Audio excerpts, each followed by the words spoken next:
નમસ્કાર મિત્રો, જય સ્વામિનારાયણ, જય માતાજી. એસપી રસોઈમાં તમારું સ્વાગત છે. આજે આપણે બનાવશું વાસેટીની ભાજી, જે ચોમાસામાં જ મળતી હોય છે. આપણે જ્યારે વરસાદની શરૂઆત થાય ત્યારે આ ભાજીનું આગમન થઈ જતું હોય છે અને આ રીતની આ ભાજી આવતી હોય છે વહેલા ઉપર રસ્તે.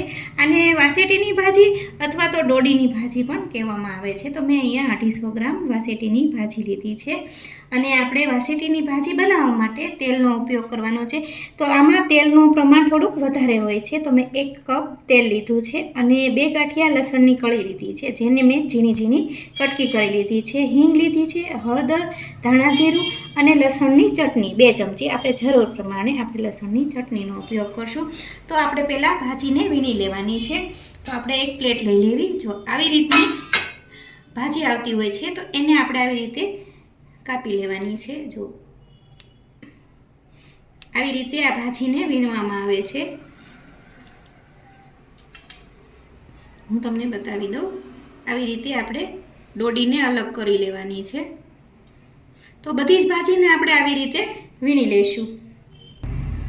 આપણી ભાજી જે છે એ બધી વીણાઈને તૈયાર થઈ ગઈ છે. આપણે એને જ્યારે બનાવવાની હોય ત્યારે એમાં પાણી એડ કરી અને ધોઈ અને કોરી કરી લેવાની છે. તો આપણે ભાજીને કોરી કરી લઈશું અને આપણે ભાજીનો વઘાર કરશું. વઘાર કરવા માટે મેં અહીંયા એક કઢાઈ મૂકી છે. એમાં આપણે તેલ મૂકીશું. આમાં આપણે થોડો તેલનો ઉપયોગ વધારે થતો હોય છે, એટલે આપણે મેં 1 કપના માપ પ્રમાણે તેલ લીધું છે. તેલને થોડુંક આપણે ગરમ થવા દઈશું. થોડો ગેસ ઓન કરી આપણે તેલને મીડિયમ ગરમ કરવાનું છે. એમાં આપણે જે લસણની કળી લીધી છે એનાથી જ આપણે વઘાર કરવાનો છે. આ ભાજી છે એ લસણની કળીથી વઘારીએ તો આનો ટેસ્ટ બહુ જ સરસ આવે છે. તો આપણે એમાં લસણ એડ કરી દઈશું. જો તમે જોઈ રહ્યા છો કે આપણે અહીંયા લસણનો ઉપયોગ ઘણો વધારે પડતો કર્યો છે, કેમ કે આ ભાજીમાં લસણ હોય તો જ ભાજી સરસ લાગે છે. આપણે ગેસને ધીમો કરી અને બ્રાઉન કલરનો લસણને ખાવા દઈશું. એમાં આપણે 1 ચમચી હિંગ નાખી દઈશું. આપણે લસણને થોડું બ્રાઉન કલરનું થવા દઈશું. આપણું લસણ બ્રાઉન કલરનું થઈ ગયું છે. હવે આપણે ધોયેલી ભાજી એમાં એડ કરવાની છે. આ ભાજી જ્યારે બને અથવા તો ચડતી હોય ત્યારે આની સુગંધ પણ બહુ જ સરસ આવે છે. આપણે બરાબર તેલમાં મિક્સ કરી લઈશું. બીજી વધેલી ભાજી પણ આપણે એમાં એડ કરી દેવાની છે.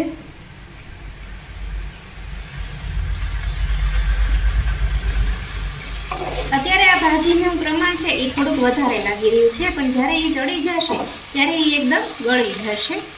તો આપણે આને ધીમા ગેસે એને થોડી ચડવા દઈશું. એમાં આપણે બધા મસાલા કરી દઈએ. તો આમાં આપણે થોડીક હળદર નાખશું, ધાણા જીરું પાવડર, અને જે લસણની ચટણી આપણે ખાણીમાં વાટીને બનાવતા હોય છે એ આપણે જરૂર પ્રમાણે નાખી દઈશું. અને આપણે ભાજી અત્યારે થોડીક વધારે છે, જ્યારે ગળી જાય એટલે થોડી થઈ જશે, એટલે આપણે એનું મીઠાનું પ્રમાણ જે છે એ હાવ ઓછું રાખવાનું છે. તો અહીંયા હું 1/2 ચમચી જેટલું મીઠું નાખું છું. આ બધા મસાલાને આપણે ભાજીની અંદર મિક્સ કરી લઈશું. આ ભાજીને બનતા વાર નથી લાગતી. 7 થી 8 મિનિટમાં આ ભાજી બની જતી હોય છે. આવી રીતે આપણે બનાવવાની છે આ ભાજી.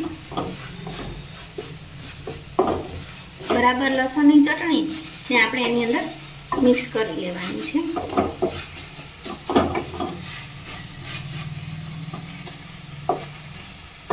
અને ચડે ત્યારે આની સુગંધ પણ બહુ સરસ આવે છે. આ ભાજી ચોમાસામાં જ આવતી હોય છે. અને આ ભાજીને આપણે મસાલો બરાબર એડ થઈ ગયો છે. આ ભાજી ચોમાસામાં જ આવતી હોય છે.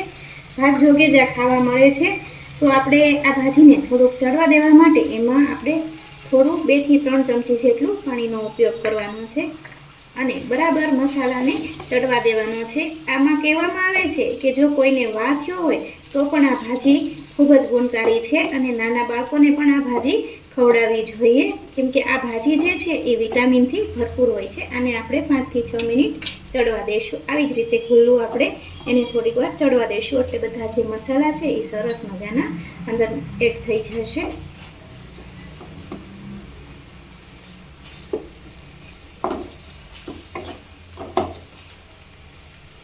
આ ભાજી જે છે ચોમાસામાં આવતી હોય છે, એટલે આપણે બાજરાના રોટલા સાથે ખાઈએ તો પણ સરસ લાગે અને ભાખરી સાથે ખાઈએ તો પણ સરસ લાગે છે આ ભાજી. તો તમે પણ એક વખત જરૂરથી બનાવજો અને એસપી રસોઈને સબસ્ક્રાઈબ કરવાનું ભૂલતા નહીં. જો આપણી ભાજી છે એ થોડીક ગળી પણ ગઈ છે અને અંદર મસાલા પણ બધા ચડી ગયા છે અને મિક્સ પણ થઈ ગયા છે.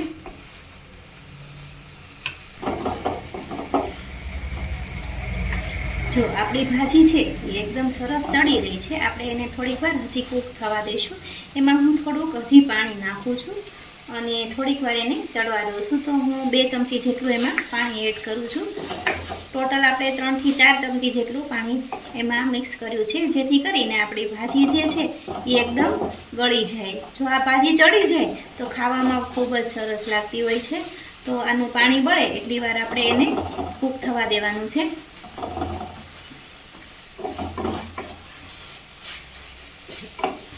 આવી રીતે થોડીક વાર નીચે ન બેસી જાય એટલે આપણે એને થોડીક મિક્સ કરતા રહીશું.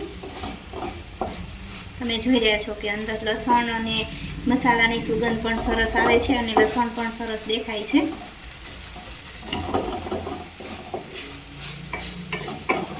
તો આપણી ભાજી હવે બની ગઈ છે. આપણે એને સર્વ કરશું. આપણે ગેસને બંધ કરી દઈશું.